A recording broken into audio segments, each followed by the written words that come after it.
अस्सलाम वालेकुम, welcome to my new vlog. क्या हाल है आप सबके?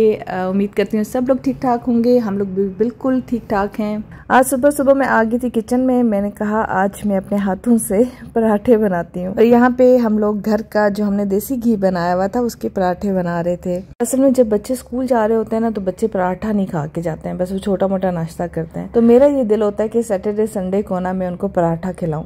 हर बच्चे की अपनी फिजिक होती है, कुछ लोग ज़्यादा हेल्दी हो जाते हैं खा के, कुछ लोग जो है वो स्मार्ट रहते हैं। अभी इब्राहिम सारा का ये जब कुछ भी खा लेना ये स्मार्ट ही रहेंगे। ये अपने बाबा पे गए हैं, मतलब अपने दादकों पे गए हैं। बिलाल की अम्मी का भी यही है, बिलाल का भी यही है।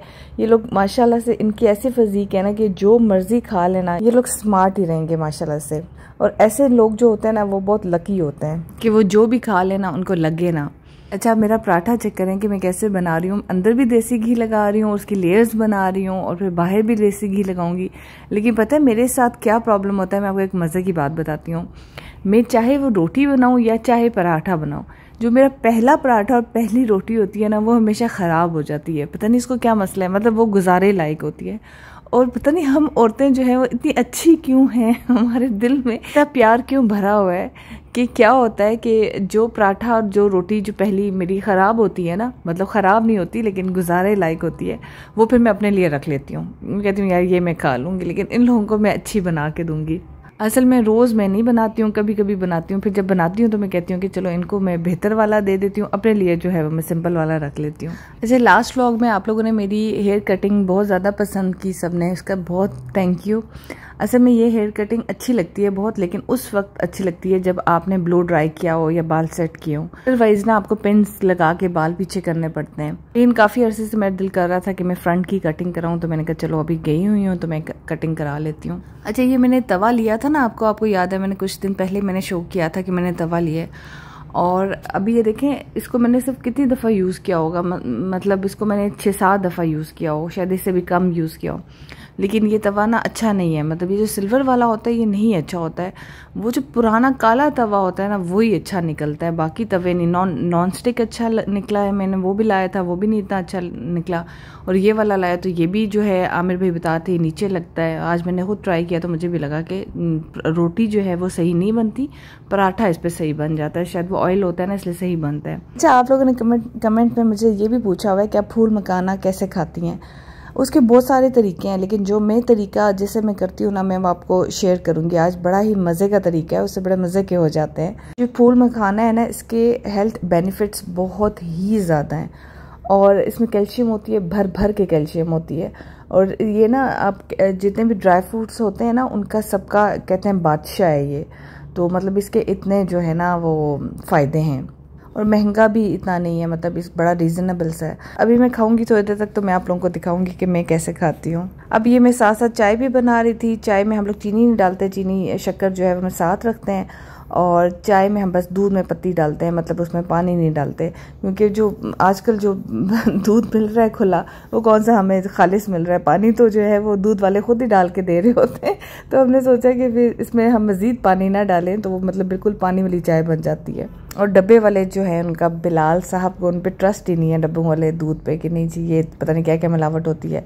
मतलब हर चीज़ ही यहाँ पे मिलावट वाली ही मिल रही होती है, कौन सा हमें अच्छी चीज़ें मिल रही होती हैं। यहाँ पे ना हम एग फ्राई कर रहे थे और ये एग फ्राई हो रहा था ऑयल के बगैर बिलाल के लिए। और ये वाला ऑयल के बगैर भी अंडा कैसे फ्राई होता है, मैं तो जब बनाती हूँ नीचे लग जाता है। अब ये आमिर भाई का कमाल है कि वो अंडा जो है वो ऑयल के बगैर बनाते हैं और उसको नीचे भी नहीं लगाते। फिर उनसे मैंने कहा कि अंडा जो है ना आप खुद फ्राई करके दिखाएं, मुझे दें मुझे साथ, ताकि मैं बिलाल सबको नाश्ता दूं। बच्चों को मैं नाश्ता दे चुकी थी, अब बिलाल और मैंने इकट्ठे नाश्ता करना था। तो मैंने अपना पुराना वाला पराठा निकाला और बिलाल का नया वाला पराठा निकाला और हम लोगों ने बैठ के नाश्ता किया गरम गरम मज़े का। आज मेरी एक और बहन ने मेरे घर आना था। आप लोग सबको तो नहीं जानते, आप लोग सिर्फ ताहिरा बाजी को जानते हैं। तो ये मेरी दूसरी बहन है जिन्होंने मेरे घर आना था। तो बस नाश्ता करने के बाद मैं उनका वेट कर रही थी, वो अभी पहुंचने वाली थी थोड़ी देर तक। सारा की फ्रेंड है और महरमा अभी एक सेंटेंस बोलेगी जो कि मेरी बहन जो है बताएगी कि ये क्या बोल रही है। ये लैंग्वेज कौन सी बोल रही है आपने बताना, ठीक है? अच्छा, आओ महरमा मेरे पास आ जाओ प्लीज़। मेरी दोस्त था सारा, मां आया महरमा कदे कदे सारा मुंहिंजी घर ईंदी आहे, पोइ असां हिकिड़ो स्लाइड ठाहींदा आहियूं, पोइ खेॾंदा आहियूं। ऐं कॾहिं शॉप सां सब खां हे मुखे बबल गम वठी दिया है, कदे कदे आइसक्रीम भी वठी दिया। हाँ जी बताएं। बड़ी मुश्किल सी जुबान है ये। इजी है, बहुत इजी है। मकबूजा कश्मीर का तो नहीं है? नहीं मैं बता दूं कि नहीं हैं? नहीं ये सराइकी है। सराइकी है? नहीं ये खुद से जनरेटेड जुबान है जो खुद से बना ली है। नहीं सिंधी। सिंधी जुबान है। सराइकी हाँ। और सिंधी क्या सेम होती है? सराइकी और सिंधी डिफरेंट होती हैं, बहुत डिफरेंट होती हैं। सराइकी तो मुल्तान की तरफ बोली जाती है ना। सराइकी लगे नहीं सराइकी मैं मुल्तान में रही हुई हूँ, सराइकी डिफरेंट टाइम मुझे याद है वो। हाँ लेकिन ये जो ये बोल रही है ना, ये जो बोल रही है मीठी ज़ुबान है। अभी मैं आपको एक और मज़े की बात बताती हूँ कि बच्चों के लिए सबके लिए मतलब हम लोगों ने चीज़ेस मंगवाया, चिकन मंगवाई और मैंने और मेरी बहन ने बैठ के कड़ी में रोटी जो मकई की थी वो डाल के खाई। तो मुझे फिर बाद में ये फील हुआ, मैंने कहा यार ये तो मैं वाकई में बूढ़ी हो गई हूँ। वो जैसे नहीं होता घर के बड़े कहते हैं कि नहीं हम तो ये वाली चीज़ें नहीं खाते, ये जो है ये बच्चे खाएंगे, हम तो वही दाल रोटी खाएंगे। वही वाली बात हुई है कि मैं जो हूँ अब बूढ़ी हो गई हूँ। आज मुझे अंदाज़ा हुआ है, मैं जो हूँ वो कड़ी और रोटी खा रही थी और मुझे कोई इंटरेस्ट नहीं था कि मैं चिकन खाती, मेरा दिल ही नहीं कर रहा था। तो मुझे फील हुआ कि हाँ बस अब जो है ना दाल में कुछ काला हो गया है, मैं बूढ़ी हो गई हूँ, अब मेरा इन चीज़ों से दिल उठ चुका है। अब मैं वो दाल रोटी खाने वाली खातून एक बूढ़ी औरत बन चुकी हूँ। फिर उस वक्त भी सारे कहते कि आप खाए ना चिकन खाएं। मैंने कहा नहीं, जो कड़ी और रोटी में मज़ा है वो चिकन में कहाँ है। तो अभी फिर बाद में मैं फील हुआ मुझे कि हाँ भाई अब जो है ना मैं भी ये जुमला बोल सकती हूँ कि जब मैं जवान होती थी तो मैं भी ये चीज़ें खाया करती थी, लेकिन अब जो है मेरा दिल नहीं करता ये कुछ खाने का। अब ऐसे डायलॉग्स जो है ना, मेरी बोलने की उम्र आ चुकी है। फिर खैर खाना शाना खा के वो लोग बैठ के हमने चाय शाय पी, इंजॉय किया। फिर वो लोग चले गए और उसके बाद मैंने और बिलाल ने निकलना था।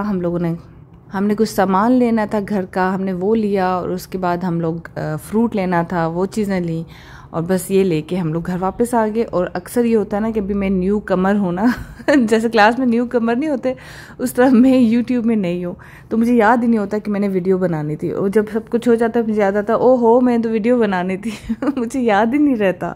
उम्र भी वो आ गई है कि अगर मैं कहूँ ना कि मैंने बादाम खाने हैं ताकि मेरी याददाश्त तेज़ हो जाए, तो मुझे बादाम खाना कौन याद कराएगा वो भी मैं भूल जाती हूँ कि ओहो मुझे बादाम खाने थे या बादाम मुझे गीले करके रात को रखने थे। यानी कि मैं उम्र के बड़े नाजुक हिस्से में आ चुकी हूँ तो यहाँ पे मैं फ्रूट ला के जो है उसको सॉर्ट आउट कर रही थी क्योंकि हम लोग लेट आए थे तो आमिर भाई सो चुके थे और अंगूर और सेब मैंने निकाले थे। अच्छा अभी जो है ना वाकई अभी वो वाला मौसम जो है ना नहीं आया, मतलब मैंने सेब भी लाए थे, हालांकि सबसे अच्छे वाले सेब लाए थे, उसमें भी मुझे नज़र आ रहा था कि उसमें दाग लगा हुआ है कहीं ना कहीं। हालांकि देख पिक के भी लो घर आके आपको निकलता है कि नहीं जी यहाँ से ये ख़राब है यहाँ से। तो हमेशा जो ऐसा फ्रूट होता है ना उसको फिर मैं अलग रख लेती हूँ ताकि वो पहले यूज़ हो जाए, और जो बिल्कुल साफ़ फ्रूट होता है वो फिर मैं अलग रखती हूँ ताकि वो बाद में यूज़ हो जाए। क्योंकि मैं ना बड़ी सलीका शौर और सुघड़ खातून हूँ। खैर ये तो मैं मजाक कर रही थी, इतनी अक्ल तो जो है वो सब में ही होती है, सारे ही ऐसे करते हैं। अच्छा जो अंगूर होते हैं ना उनको मैं वॉश करके रखती हूँ फ्रिज में। उसकी ख़ास वजह ये है कि बच्चे जो है ना वो जब भी अंगूर आते हैं ना बस वो उठाए और खा लिए। तो मुझे ये होता है कि अंगूर मैं वॉश करके रखूँ क्योंकि बाकी फ्रूट जो होता है वो तो वो लोग वॉश करके खा लेते हैं, लेकिन अंगूर को पता नहीं क्या उनको होता है, बस पकड़ा और मुंह में डाल लिया। अच्छा अब मैं आप लोगों को ना फूल मखाने की वो रेसिपी बताऊँगी जिस तरह से मैं खाती हूँ। इस तरह से ना बहुत ज़्यादा क्रंची और बहुत ज़्यादा मज़े के हो जाते हैं। कुछ लोग ना इससे दूध में डाल के भी खाते हैं, लेकिन वो लोग खाएं जो कि थोड़े से कमज़ोर हैं और हेल्दी होना चाहते हैं, तो वो उनके लिए बहुत अच्छी रेसिपी है कि आप दूध में थोड़ी देर भगोएं और फिर उसको खा लें। लेकिन जिस तरह से मैं खाती हूँ ना, मैं इस तरह खाती हूँ कि मुझे मोटा तो होना नहीं है, मैंने तो इसकी सिर्फ जो उसके बेनिफिट्स हैं उनको अपने अंदर लेके जाना है।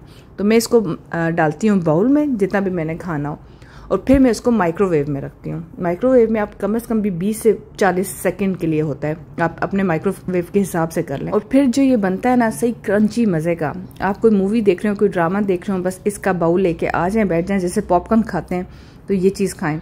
बेनिफिट भी है और मज़ा भी है, सब कुछ है इसके अंदर। बस अब बैठ के मैं अपना ड्रामा देखूंगी, साथ में ये खाऊंगी मखाने, बैठ के एंजॉय करूंगी। उसके बाद मैं दरवाजे चेक करूंगी रात को सोने से पहले, फिर गैस चेक करूंगी कहीं से गैस ना ऑन हुई हो, ये मेरी ड्यूटी है। तो आप लोग अपना ख्याल रखिएगा बहुत ज़्यादा, और अगर मेरा व्लॉग अच्छा लगा हो तो ज़रूर मुझे कमेंट कीजिएगा।